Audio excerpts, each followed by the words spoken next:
தந்தை மகன் தூய ஆவியின் பெயராலே ஆமென். ஆண்டவர் உங்களோடு இருப்பாராக. உம் ஆன்மாவோடும் இருப்பாராக. நாளைய நற்செய்தி. புனித யோவான் எழுதிய நற்செய்தியிலிருந்து வாசகம். அதிகாரம் 1, இறை வசனங்கள் 19 முதல் 28 வரை.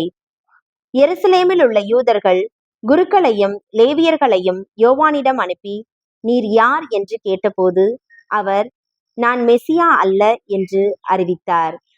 இதை அவர் வெளிப்படையாக கூறி மறுக்காமல் ஒப்புக்கொண்டார். அப்போது, அப்படியானால் நீர் யார்? நீர் எலியாவா என்று அவர்கள் கேட்க, அவர், நான் அல்ல என்றார். நீர்தாம் வரவேண்டிய இறைவாக்கினரா என்று கேட்டபோதும் அவர் இல்லை என்று மறுமொழி கூறினார். அவர்கள் அவரிடம், நீர் யார்? எங்களை அனுப்பியவர்களிடம் நாங்கள் மறுமொழி சொல்லியாக வேண்டும். எனவே உம்மை பற்றி என்ன சொல்கிறீர் என்று கேட்டார்கள்.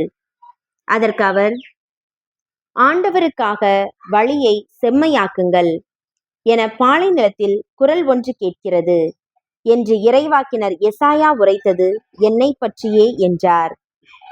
பரிசேயரால் அனுப்பப்பட்ட அவர்கள் அவரிடம், நீர் மெசியாவோ எலியாவோ வரவேண்டிய இறைவாக்கினரோ அல்லவென்றால் ஏன் திருமுழுக்கு கொடுக்கிறீர் என்று கேட்டார்கள்.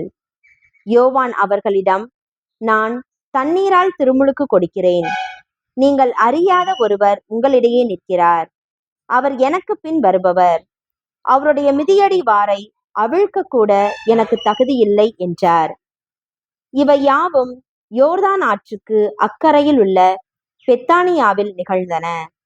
அங்குதான் யோவான் திருமுழுக்கு கொடுத்து கொண்டிருந்தார்.